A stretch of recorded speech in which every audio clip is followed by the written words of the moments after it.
ఇప్పుడే ఒక ఆర్టికల్ చూసా. ఆ ఆర్టికల్లో ఒక పత్రికా సంపాదకుడు కోట్లు విలువ చేసే భూమిని కొన్నాడంట. ఒక పత్రికా సంపాదకుడు, ఆయన స్టైలే వేరంట.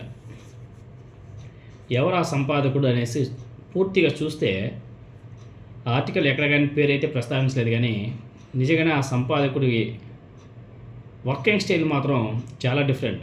నిజంగానే హ్యాట్సాప్ చెప్పచ్చు. పార్టీలతో సంబంధం లే, ఏ పార్టీ అధికారంలో ఉంటే వాళ్ళతో కలిసి వెళ్ళిపోతూ ఉంటాడు. అది కూడా ఒక ఆర్ట్, అందరి వల్ల కాదు. కొంతమంది పక్క పార్టీలోకి వెళ్ళాలంటే చాలాసార్లు ఆలోచిస్తారు, కానీ కొంతమంది ఉంటారు ఈ పార్టీ నుంచి ఆ పార్టీలో పని చేసుకుంటూ ఉంటారు, ఆ పార్టీ నుంచి ఈ పక్క పని చేయించుకుంటూ ఉంటారు, రకరకాలు. ఆ కోవలకే వస్తాడు ఈ పత్రికా సంపాదకుడు. ఆయన ఒక ప్రముఖ తెలుగు పత్రికా సంపాదకుడు అంట. ఆయన పేరుని సార్థకం చేసుకునేలా సంపాదనలో 2 తెలుగు రాష్ట్రాల్లో ఇప్పటివరకు ఎవరో సాధించలేనన్ని రికార్డులు సాధిస్తున్నాడంట.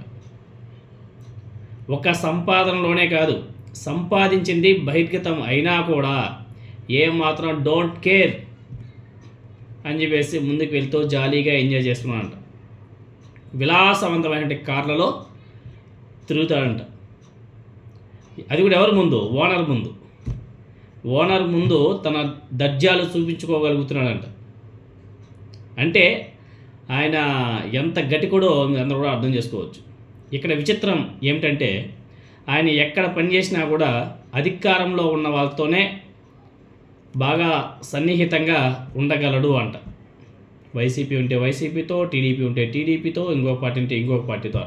అంటే అతని టాలెంట్ని చూసి ఆ పత్రికలో పనిచేస్తున్న వారంతా కూడా అవాక్ అవుతున్నారంట.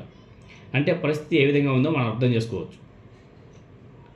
సంపాదకుడిగా ఉన్నటువంటి ఆ వ్యక్తి కొన్ని నెలల క్రితం చిత్తూరు జిల్లా తిరుపతికి సమీపంలో రాజంపేట ఏరియాలో ఏకంగా 43 కోట్ల రూపాయల వ్యయంతో 90 నుంచి 100 ఎకరాల భూమిని కొనుగోలు చేశారంట.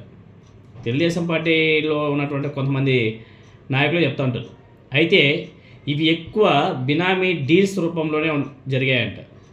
మరికొన్ని బంధువుల పేర్లతో కూడా చేయించుకున్నారని చెప్పేసి టీడీపీ నాయకులు చెప్తూ ఉంటారు.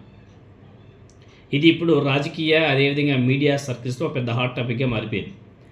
ఆయన పనిచేసే పత్రికతో సంబంధం లేకుండానే అధికార పార్టీలో ఉన్నటువంటి ప్రభుత్వ పెద్దలతో సాన్నిహితంగా ఉండడం ఆయన టాలెంట్ని చూపిస్తుంది అని చెప్పేసి ఒక టీడీపీ మంత్రి వ్యాఖ్యానం కూడా చేశారంట. అయితే అది నేరుగా కాకుండా కొంతమంది ఐఏఎస్ల ద్వారా సదరు సంపాదకుడు కథ అంతా కూడా నడిపిస్తున్నట్లు ఆ టీడీపీ మంత్రి గారు చెప్పారంట. అందుకే ఏపీ ప్రభుత్వంలోనే కొంతమంది పెద్దలకు సంబంధించినటువంటి చాలా విషయాలు బయటకు రాకుండా కాపాడడంలో ఆయన చాలా కీలక పాత్ర కూడా పోషిస్తున్నాడనే ప్రచారం కూడా అధికార పార్టీ నేతల్లో ఉంది. ఒక్క ఉమ్మడి కడప జిల్లాలోనే కాకుండా రాయలసీమ ప్రాంతంలో అనేక చోట్ల ఆయన గతంలో కూడా విలువైన భూములు దక్కించుకోవడంలో కీలకంగా వివరించారని చెప్పేసి కొంతమంది చెప్తూ ఉంటారు. ఇది ఈ ఆర్టికల్లో మొత్తం ఇదంతా కూడా ఆ ఆర్టికల్లోనే రాయడం జరిగింది. నిజంగానే ఆ సంపాదకుడికి మాత్రం నిజంగానే హ్యాట్సాప్ చెప్పాలి. ఓనర్ ముందే దర్జాగా కారులో వేసుకొని అసలు కారులో కూర్చొని దర్జాగా పోతాడంట. అది కూడా ఒక ఆర్ట్. అది అందరికీ సాధ్యం కాదు, కొంతమందికి మాత్రమే సాధ్యం.